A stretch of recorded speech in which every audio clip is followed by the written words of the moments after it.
Hello, everybody. My name is Pablo Boczkowski. I am a faculty member at Northwestern University and the director of the Center for Latinx Digital Media.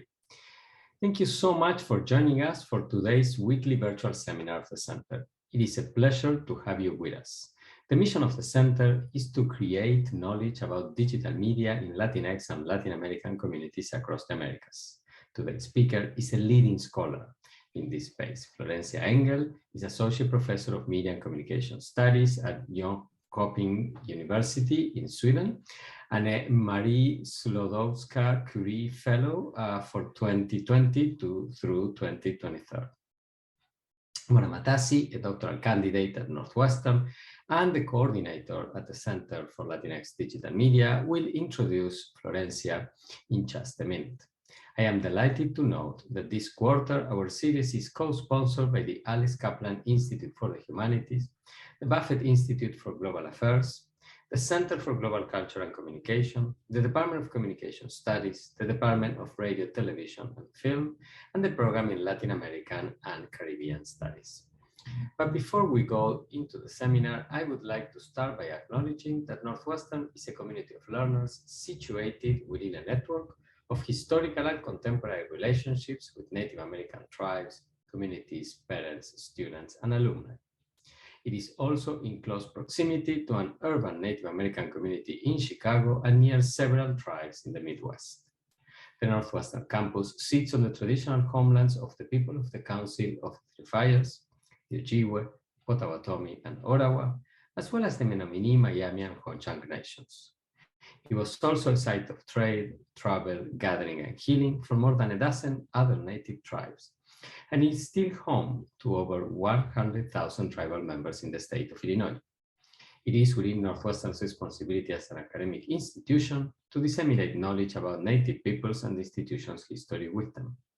Consistent with the university's commitment to diversity and inclusion, Northwestern works towards building relationships with Native American communities through academic pursuits, partnerships, historical recognitions, community service, and enrollment efforts. Let me say briefly a little bit more about how the seminar will unfold. First, Mora will tell us more about Florencia's research and career in just a few seconds. Then Florencia will present her work. After that, we will be open for questions. Please enter your questions in the Q&A function of the webinar at the bottom of the screen at any point in time. Mora will moderate. At the end, we will deliver some closing remarks. Once again, many thanks for joining us, and without further ado, Mora, the screen is all yours. Good afternoon, everyone. Pablo, thank you for having me as moderator for today's edition of the virtual seminar series of the Center. It is an absolute honor for me to introduce our guest speaker for today. Florencia Enghel is Associate Professor in Media and Communication Studies at the Jönköping University in Sweden. She is an internationally recognized expert in the research and theorization of communication for development and social change, specializing in the relationship between communication, citizenship, and social change. Florencia obtained a PhD in Media and Communication from Karlstad University in Sweden, and she was recognized with the Best Doctoral Dissertation Award by the Swedish Association for Media and Communication Research. She has also obtained an MA in Communication for Development from Malmö University in Sweden, a postgraduate diploma in cultural management from Universidad Nacional de San Martín in Argentina, and a licenciatura in pedagogical sciences from the Universidad de Belgrano in Argentina. Florencia's research has been published in venues such as the Journal of International Communication, Communication Theory, and Media Culture and Society, among others. And she has co-edited volumes such as Communication in International Development, Doing Good or Looking Good, published by Routledge in 2018. Since 2020, Florencia is a proud recipient of a Marie Curie Global Fellowship granted by the European Commission to conduct novel research on the micro-technopolitics of civic engagement. Specifically, her 2020-2023 research project investigates the everyday communicative practices mobilized by women for gender justice and better democracy in Argentina. Florencia's research has also focused on the contributions of Latin American communication theory and practices to global knowledge. Since 2015, she serves as a member of the International Association of Media and Communication Researchers Clearinghouse for Public Statements. In today's presentation, Florencia will introduce a project that investigates the everyday communicative practices practices of Argentinian women for the gender justice in the context of digitalized citizenship and the COVID-19 pandemic. Via a qualitative approach and a multi-method design, she will focus on the micro-technopolitics of women's everyday activism. Drawing on an online survey and interviews conducted in 2021, Florencia will discuss how women struggle to solve or overcome gender inequality and other dysfunctional, broken elements of democracy. Without further ado, please join me in welcoming Florencia Enghel. Gracias, Mora, for introducing me. Thanks, Pablo, for the invitation, and thanks both for your impeccable management of the organizational details that brought us here today. I hope that you can hear me okay. I'm in Buenos Aires, and it's noisy. Special thanks to those who have joined us in real time. You cannot see each other because of technological settings, but I know you're there, and I look forward to your questions and comments in half an hour or so. I'm going to start sharing a PowerPoint in a second, but before I get to work, I want to stress what might be the obvious to some of us. You're looking at and listening to an Argentinian researcher hosted by colleagues also born and raised in Argentina, presenting research about Argentina, I'm going to say now, in English. So digital posterity, as we're being recorded, we can speak English, we can even think in English.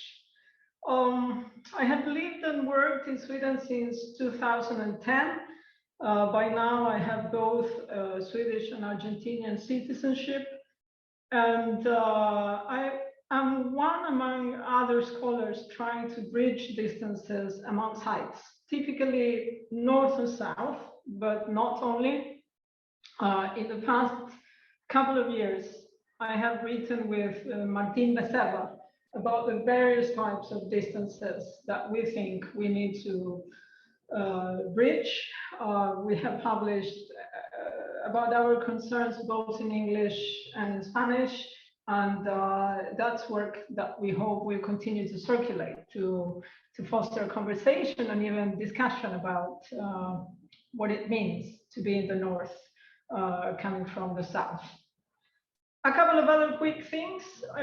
First, the PowerPoint that you'll be seeing in the background in a second is a quick and dirty one for today's seminar only. So don't expect fancy. If you expect fancy, you'll be heartbroken, I'm sorry to say. And a personal note, I am focusing with my current research project on the fine line between the personal and the political. So here goes the personal. For the past 6 days, my mom has been in hospital recovering from an emergency. She's not in immediate danger. She's doing much better today. But cooperating with my brother and my sister to see about her has been our top priority. So if during the next half hour I drop the ball, you know why. All right, let me see if I can share the PowerPoint. So I'm going to introduce a project that investigates the everyday communicative practices of women for gender justice in the context of what I'm referring to as digitalized, not digital, but digitalized citizenship. Which are those everyday communicative practices? How do they play out in everyday life? How do they contribute to the democratic resolution of the claims raised? And which obstacles do they face? The project, financed by Marie Skłodowska-Curie Global Fellowship for a period of 3 years, focuses on the Argentinian case from a qualitative perspective.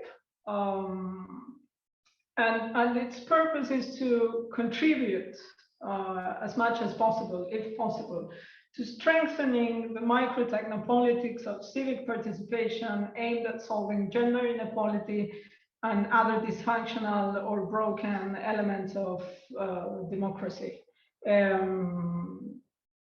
Argentinian democracy, at least, is broken in the sense that it's malfunctioning, particularly for women, and not only, but particularly for women. And by the way, if anybody wants to know more about the fellowship, you can visit the European Commission's website. This is one of the types of grants offered by the European Union to member countries. Or you can, of course, ask me later. My research objectives as formulated at the project's inception are three. And I point at the project's inception because in qualitative research, as some of you will know, objectives might change depending on fundings. So we'll see what happens in this case, but so far so good. I've been working on the project for a bit more than 1 year by now, and the objectives hold. Objective number one, to tease out the everyday communicative practices that women in Argentina mobilize for gender justice. I should be saying women in Argentina, not Argentinian women, because I'm not interested only in women who have Argentinian citizenship. I'm interested in any woman living in Argentina right now, regardless of her citizenship status. Objective number two, to analyze the practical, cultural, and political significance of the diverse communicative assemblages. That's a fancy word in French that I never pronounce well, engaged individually and interpersonally by these women in their daily life. And not just to analyze them, but to analyze them in the context of the macro tendencies that affect the country. I'm going to mention the most significant ones. Almost 40% of the population living in poverty. New poverty stats were released yesterday, and they are at 37 point something. It's still a terrible amount of people, 17 million people or so living in poverty. A massive debt with the International Monetary Fund, inflation, and political polarization. And the third objective, the most ambitious one, the most difficult one to achieve, to the extent possible, to inform the technopolitical capacity of Argentinian women to trigger listening. And here goes the first important definition.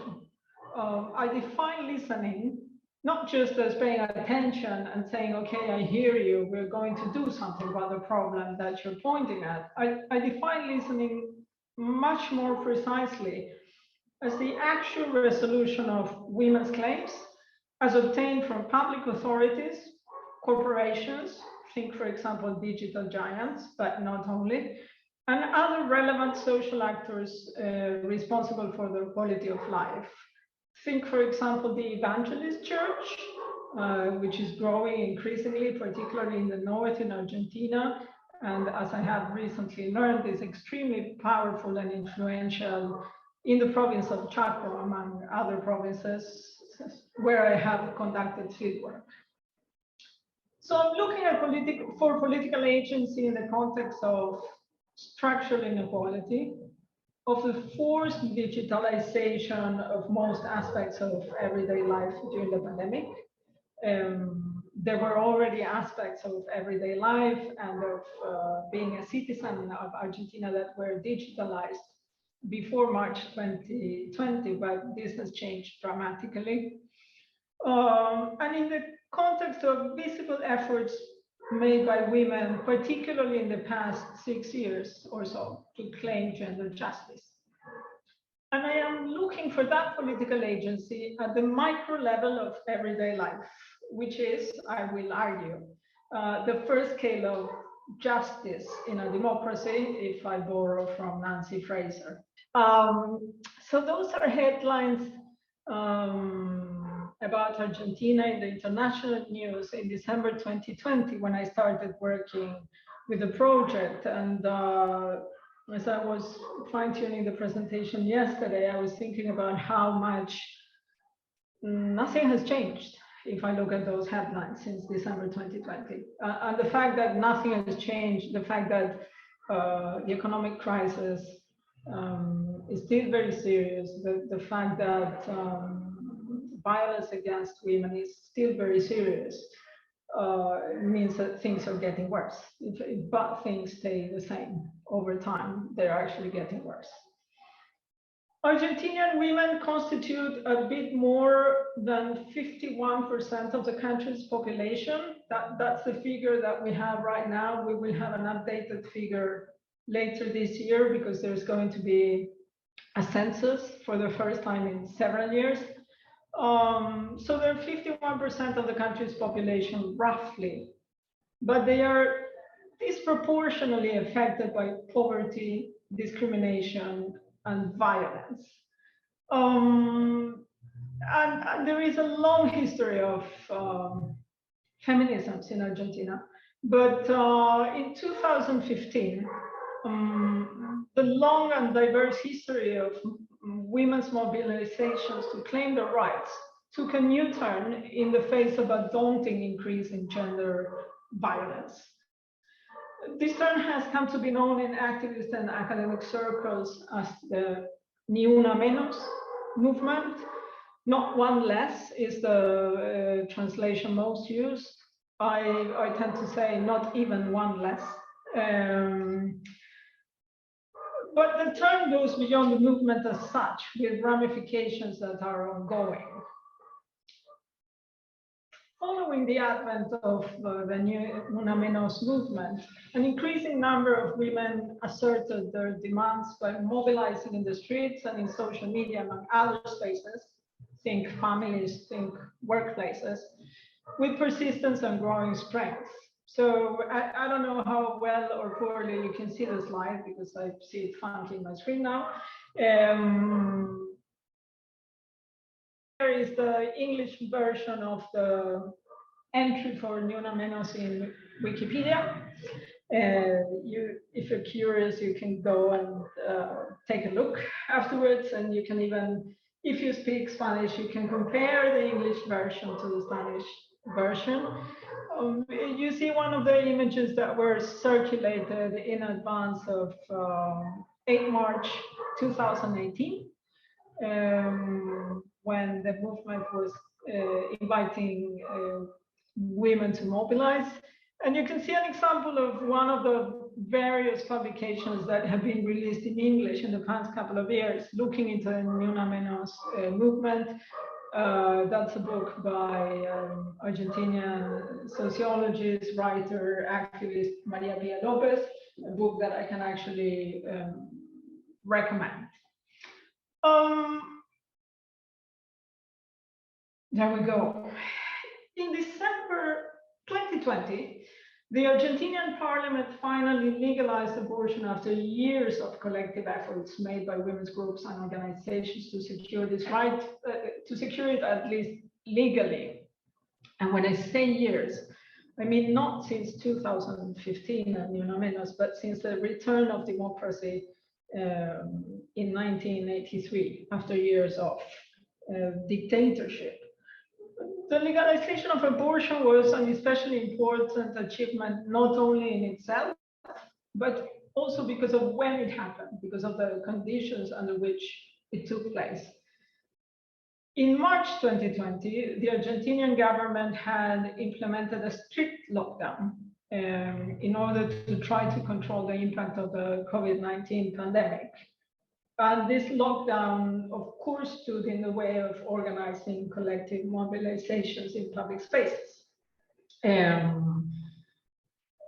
Taking that into account, that women mobilized in December 2020 to push for legalization despite restrictions is evidence of how much that goal mattered. I was stuck in Stockholm at the time. It wasn't possible to enter the country. It was technically possible for me because I am an Argentinian citizen, but there were no flights to begin with. So I remember following the day online, and what you can see at the top of the slide is actually my laptop's screen at the moment when the law was passed. And I remember, chasing updates on Facebook and on Twitter and worrying a lot about the fact that there was so much energy in the streets that not everybody was wearing their mask properly at a time when contagiousness was still very serious in Argentina. So extremely significant moment, and it remains an open question whether the much documented power of women's mobilizations invited by and inspired by Ni Una Menos peaked then. This is a matter for discussion, of course. It's an ongoing issue, so we don't have an answer, but one wonders. The pandemic has accelerated the digitalization of everyday life and exacerbated gender inequality, as I said already before, gender inequality among other inequalities. And therefore, it became a necessary dimension of my research project, which I could not have foreseen when I designed it. So there's a timeline. The project took a while to come into being. I applied in early September 2019 after having spent a full summer working on it instead of resting. It's not something that one should do every summer, but at the time it was the only way in which I could focus on designing the project, because I had heavy teaching responsibilities and too little time for research in my contract.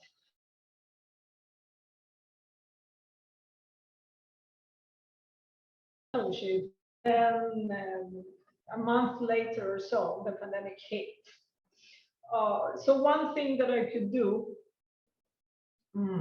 my laptop is saying that my internet connection is unstable. Mora, if something goes wrong. We see you correctly. I see no change. Cool. One thing that I could do was decide to postpone the start of the project until 1st December of the same year. I hope that by December the problem would be over. It didn't turn out to be the case. So there was a significant period in which I had to work from my desk at home in Stockholm. I wasn't even going to university. The University of Jönköping is in the city of the same name. I commute from Stockholm to Jönköping to go to work under normal circumstances. I was just working at home. I could only travel to the field, which is my hometown, at the end of August last year. And at that point, restrictions were still important. So I had to spend 1 week in lockdown upon arrival. Weirdest return of my life, to come back after 17 months of not being in Buenos Aires and had to be in a room without seeing anybody for a full week. And that goes into, again, the personal in the researcher. All right. When I started working on the project in December 2020, I took into account a selection of contextual dimensions of the situation of women in Argentina. Violence, inequality, poverty, health, reproductive mostly, because at the time we didn't have the legislation in place, but not only, and the right to communication. And of course we could discuss what is inequality and what is poverty. Is poverty one type of inequality? But there's a reason for discerning between those two, at least a bit. And that I took these dimensions into account means that I searched for information about these issues produced by the scientific community, of course, my colleagues, by civil society. There is plenty of civil society work seeking to address violence against women. Of course, the right to reproductive health. And I also took into account journalistic media, mostly independent media, feminist media, to establish a contextual baseline, so to speak. So I have a big fat document that I go back to and I update every 6 months, let's say. In parallel, I started keeping track of reports and analysis about the impact of the pandemic on the situation of women. There has been plenty of that, at least at the Latin American level, some at the global level, but then you get less grain about Argentina and all of that. And I did keep a diary of the impact of the pandemic on the project specifically. I have been trying to exercise reflexivity regularly, let's say. Hold on. Here we are. To analyze the communicative practices that women mobilize for justice in their daily lives and the challenges that their everyday activism faces, I have been leaning on an initial selection of key concepts. My approach to selecting these key concepts is informed by Raymond Williams' book, Keywords, A Vocabulary of Culture and Society, in its 1983 revised and expanded edition. And if you haven't read it, read it. And by a book published by Paul Jones and David Holmes in 2011, Key Concepts in Media and Communications, that adapts and extends Williams' work for communication and media studies. And I won't get into detail now, but there are specific ways in which the combination of these two works has allowed me to come up with some criteria in order to decide what my initial key concepts would be. In the PowerPoint, you're seeing a sorry, sad list, but I actually built an initial conceptual map, including everyday activism, gender justice or injustice, practices, both civic and media practices, technopolitics, and the politics of listening as my key concepts. And I contextualized the role of communication in the promotion of social change within democratic societies. And it sounds too abstract, so what the hell do I mean? Let me give you a quick example. If we think Twitter,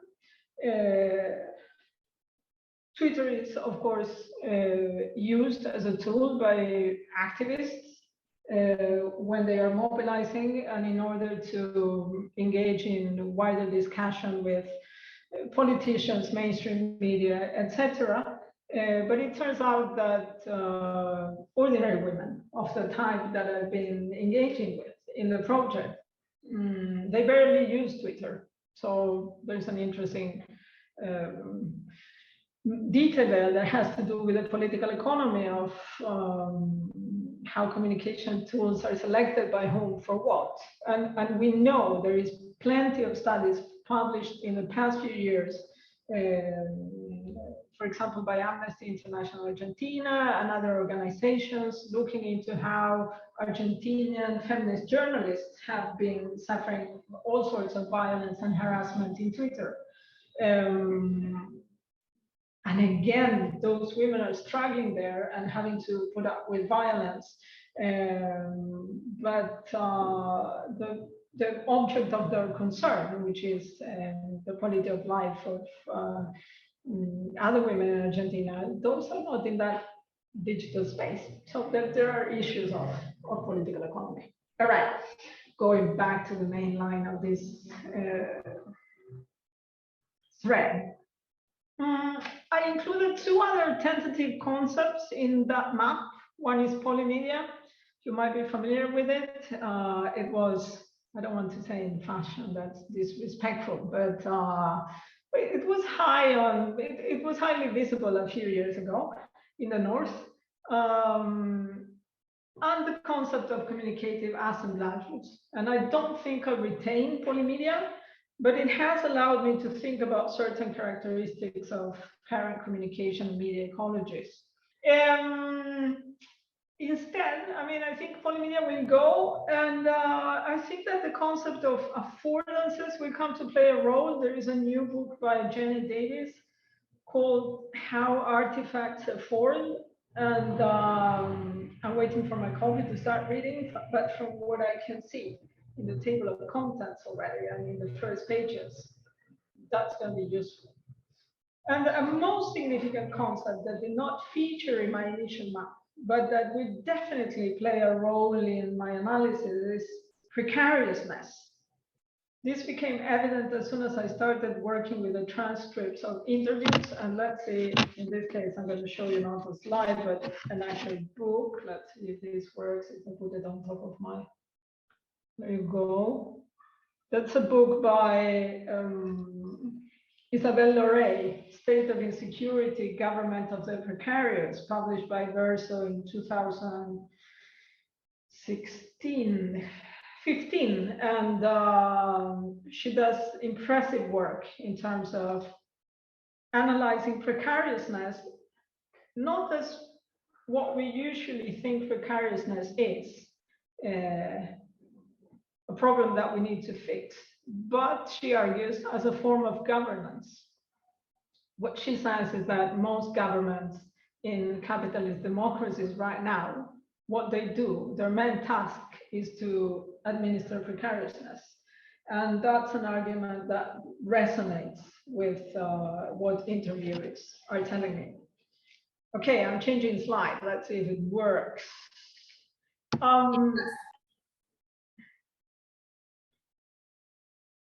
I work with a qualitative approach and a multi-methodological processual countrywide research design. The other day I had, Paulo was in Buenos Aires last week, so we had a coffee. And when I pointed at where I had been in the country, he already problematized how countrywide that was. Countrywide is work in progress, and I don't mean that I will cover the whole country.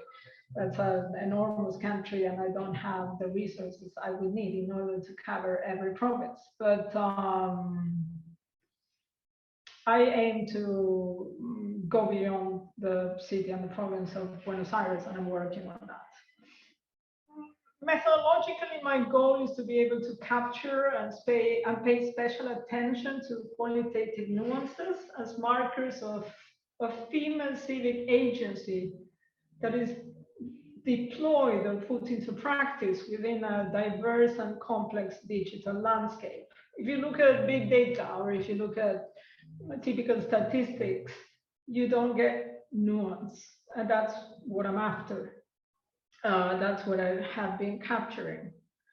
Now, the methodologies that I intended to use in the initial design were four primarily. And one thing I should say is that you apply for the fellowship with a fully designed project. You don't apply with a good research idea. You have to design a full project from beginning to end.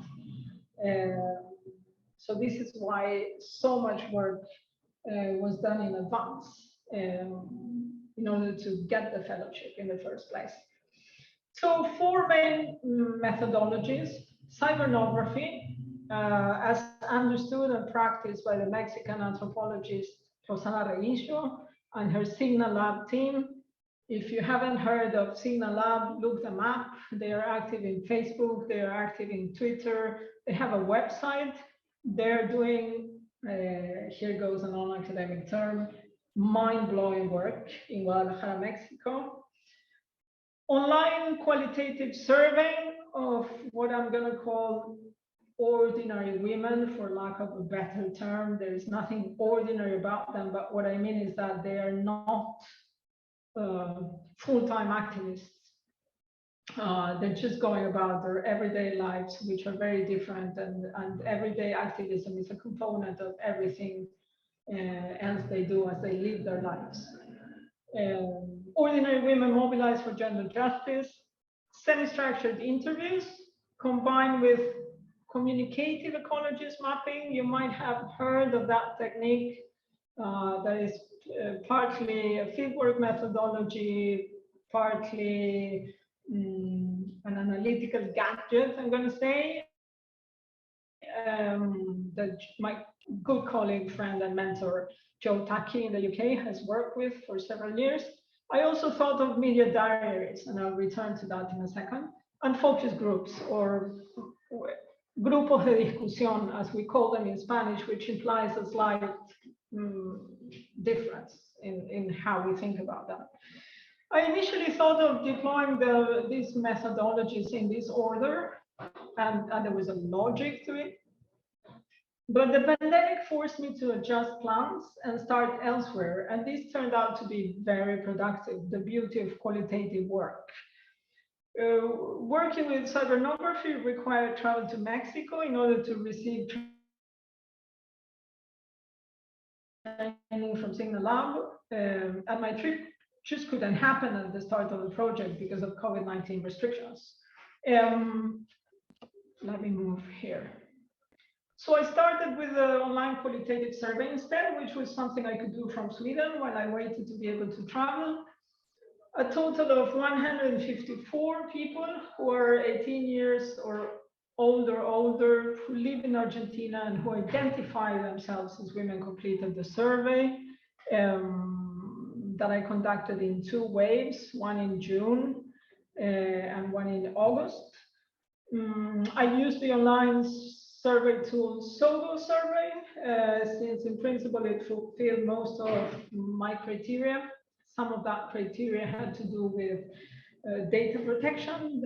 Europe has strict rules for data protection, so I had obligations in that sense. And I am pleased with how the tool has worked. It's quite intuitive, user-friendly, it has excellent support. I can actually recommend it. Now, 154 answers is a significant amount of answers in itself. For those who want to think of quantities in quantitative ways, I'll return to that. There's another reading recommendation in the slide. It was even more significant if we take into account that the survey is actually lengthy, including several open and multiple choice questions. I was told by a few colleagues at the beginning that such a lengthy survey just would not work, but I tried it and it did. So the lesson learned there is beware of your own self-fulfilling prophecies. You might think that you know what participants in a research project are going to do or not to do, but you don't actually know until you try. And again, I don't know how much you can see in that slide, but the article at the bottom is my favorite article to think about the tensions between qualitative and quantitative work. It's an article from a few years back by Mario Small. How many cases do I need on science and the logic of case selection in field-based research? I can't recommend it enough. So it's always in the background when I talk about numbers in my qualitative research. Once I had 2 doses of the vaccine and it seemed reasonably possible to travel without putting myself or others in danger, I finally flew from Stockholm to Buenos Aires and started working on the interviews, slowly but steadily. People have been in lockdown for months, so they were tired, and in some cases they were also scared of contact with others. So I paid special attention to this. And between September and December of last year, and this I am actually very proud of, I managed to conduct 24 interviews in 4 different parts of the country, all of them in cafes or the like where we could sit outdoors safely. Interviews have been transcribed, and I am in the process of analyzing them in preparation to get in touch with each interviewee again. Now, as I said, my thinking about the role that cybernography could and should play in the research project changed as I conducted the interviews. Initially, I thought that I had to learn how to do it all myself. capture data, visualize it, analyze it. But that's actually not what I was looking for. I just came back 1 week ago from visiting Rosana Reish and her team in Mexico. I learned a few things about capturing, analyzing, and visualizing so-called big data. But most importantly, I managed to pin down a few issues that I had been wondering about. Most importantly, if you are a very small scale user of Facebook or of Twitter or of Instagram, can we see you in a big data set, and how does it look like? I'll be writing about that shortly. My thinking about asking interviewees for media diaries also changed as I conducted the interviews. Doing that would be asking way too much from women who are pressed for time. If there is something that all the survey respondents, all the interviewees have in common, despite the fact that these women have different life situations, some with more resources than others. Doing that would be asking way too much. They're all pressed for time, and it was extractivist of me to think of doing so in the first place. The fellowship is given to ambitious projects, so for the sake of ambition, I thought of doing things to people, or of requesting things from people without thinking enough about the people. The good thing is that the moment you would put people in front of me, I remember. So now I'm considering simpler, less demanding alternatives to experiment with. Stay tuned for those. I don't want to give away all the potentially interesting bits in advance. But that women are pressed for time is painfully evident in both my survey and interview data. And this goes back to precariousness. It's precarious lives, in the sense that you have to give every waking moment to the job of staying sane, staying put, and making do. Focus groups will take place at a later stage in the project towards the end of this year, and the main goal will be to bring together interviewees in order to discuss findings with me, in order to validate them, hopefully, at least to some extent. I want to take their views about my analysis into account. All right.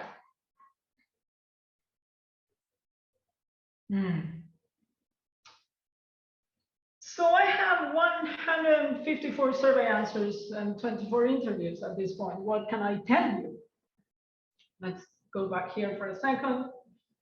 Drawing on the survey's data set, I can tell you that there is everyday activism, and that communication definitely plays various roles in it. Think, for example, of a woman standing up to a male chauvinist colleague or manager at work, speaking her mind, and then having to deal with the echoes of that action among colleagues. Think of a group of female friends communicating with each other via WhatsApp group during lockdown to check that everybody's okay and to provide emotional and/or practical assistance as needed.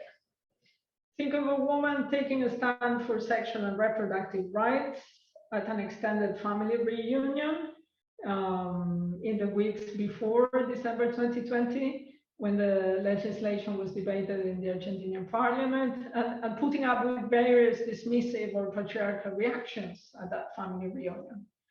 Think of a tiny collective taking the time to create and circulate memes that call attention to various forms of micro-misogyny. I met the most wonderful interviewee. They are a group of 3.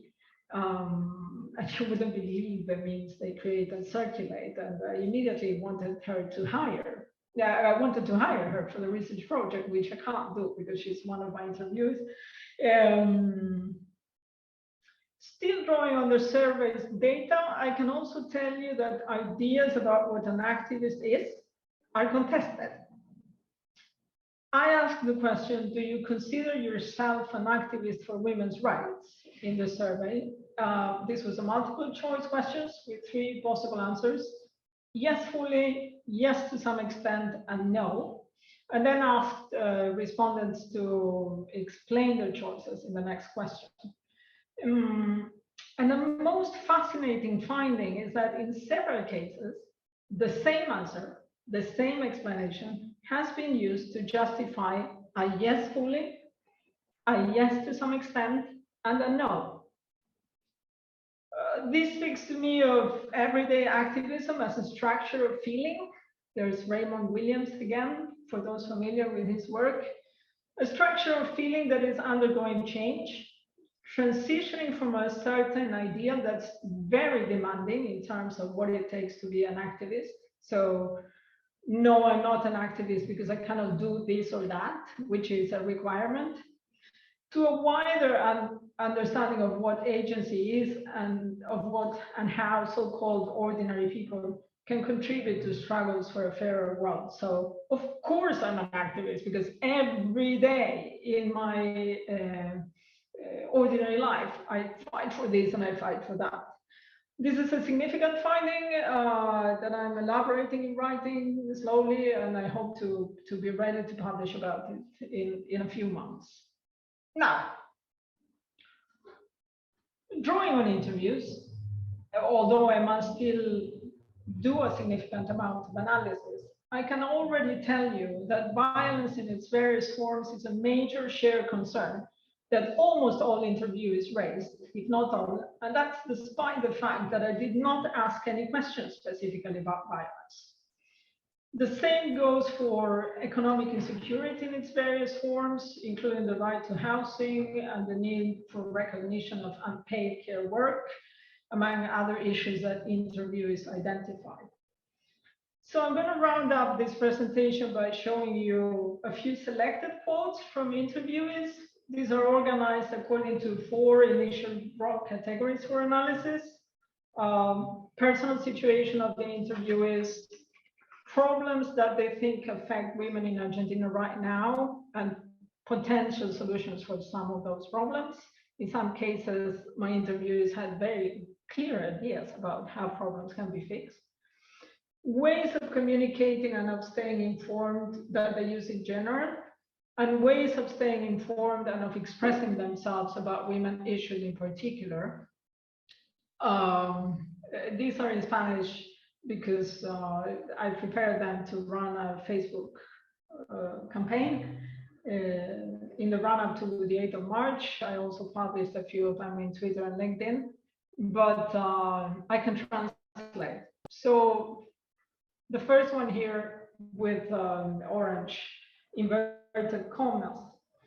I rent from a friend, but if I had to start looking for a flat to rent, it would be complicated. I would be in trouble because rentals are very expensive and I don't have the guarantee that is required in order to be a good candidate for renting a flat.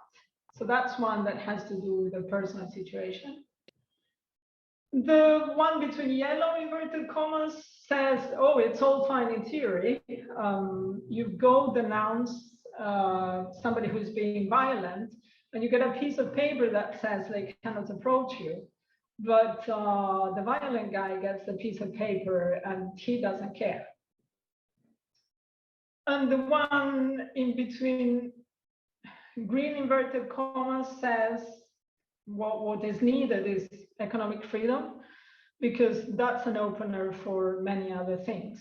And access to housing, which has everything to do with the economy. That's key. Then there are a couple about ways of communicating in general. One of the interviewees said, I love this one.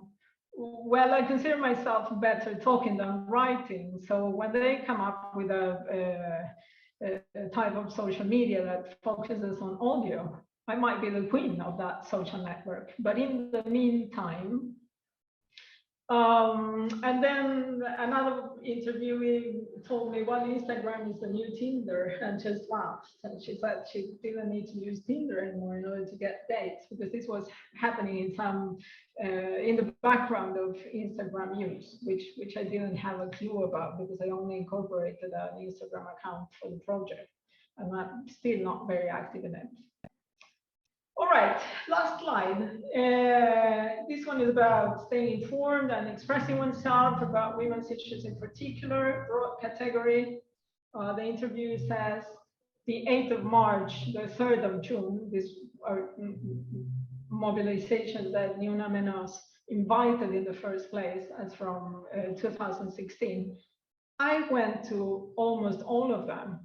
That was when we started asking ourselves questions. In those cases, you could wonder about everything.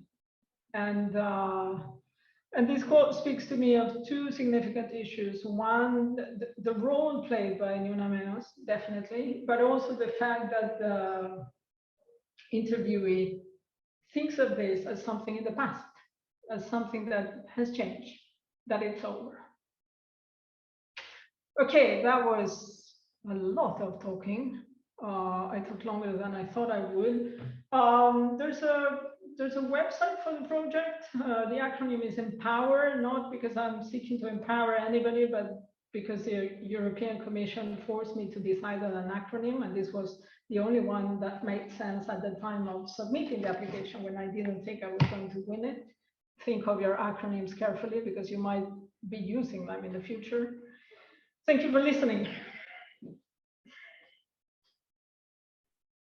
Thank you so much, Florencia, for this really important and insightful presentation. I want to first remind the audience that we have some minutes for Q&A. So if you have any questions or comments, you can leave them in the chat. I saw that one person was raising their hand, but we do not have an option for raising hands, but we do have an option for writing the questions in the chat.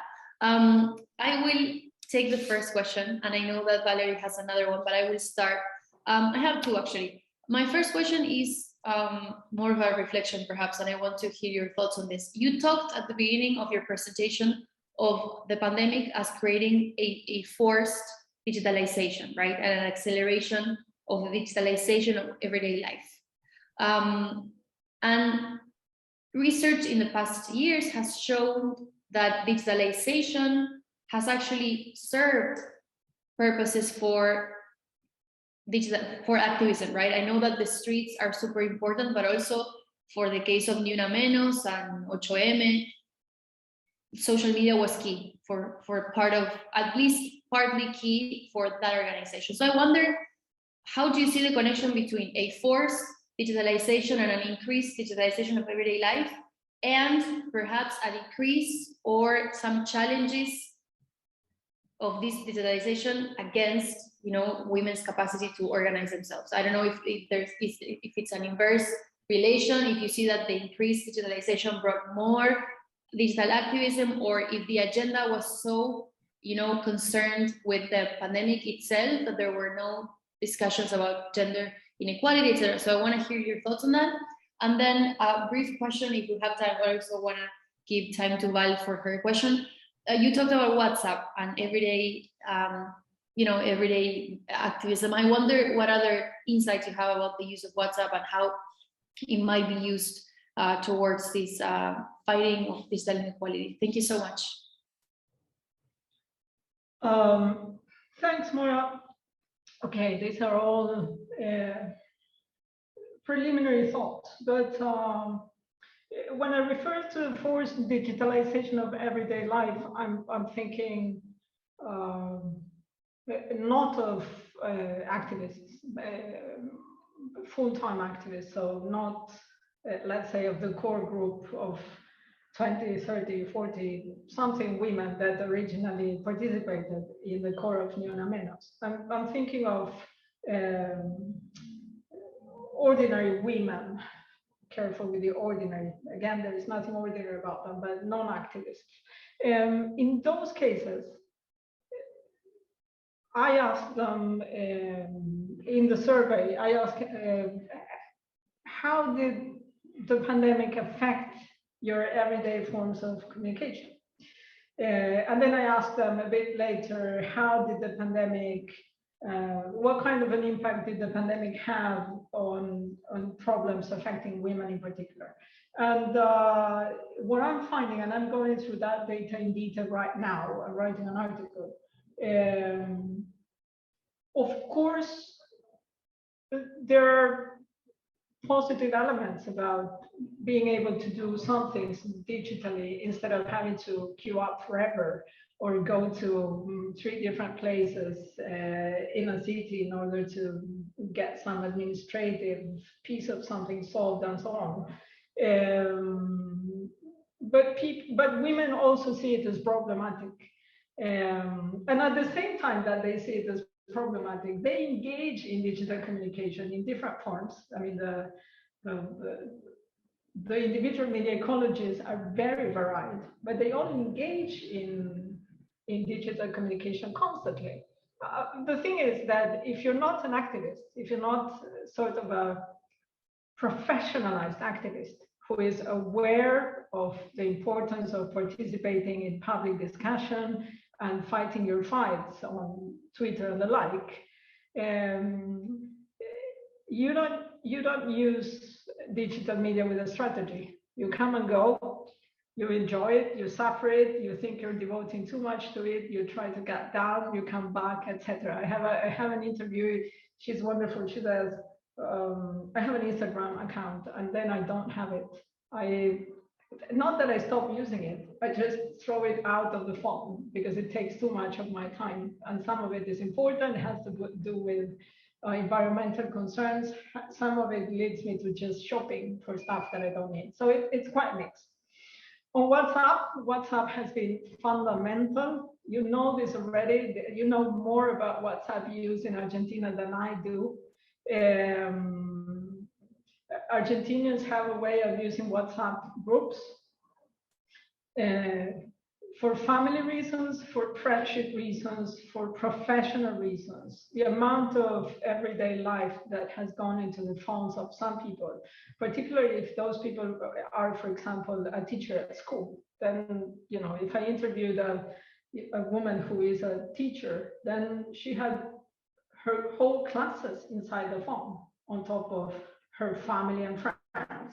So there is important research to be done in the future about WhatsApp. I will be able to provide some data. I will be able to offer clues, but there is work to be done on WhatsApp use in particular, and there are methodological challenges. Yeah, let's open for a few more. Thank you, Florencia. We do have a question from the public. I will give that priority, and then we have a question from Valerie Cruz, who is behind the scenes. Yes. Gabriela Sued asks, through your interviews, have you identified the necessity for the women to be heard? Social media plays a role in that for interviewed women. Hola, Gabi, and thanks again for being there, everybody. Gabi is doing important work on digital media use in Mexico, so watch out for that.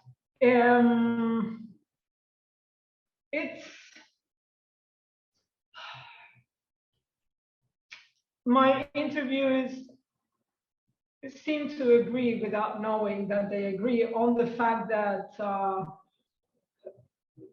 the state won't listen to them, that there are signs to indicate that they listen, but that they actually don't listen. This is a significant finding, and the not listening may happen through social media push. It may happen when you go to a government agency to request assistance that you need and that you have the right to, etc. I wouldn't say these women find social media useful in many ways, significantly as a way to stay in touch with friends who are at a distance, be it a forced distance because of the pandemic, or friends who have ended up living elsewhere in the country. There has been a lot of mobility around the pandemic.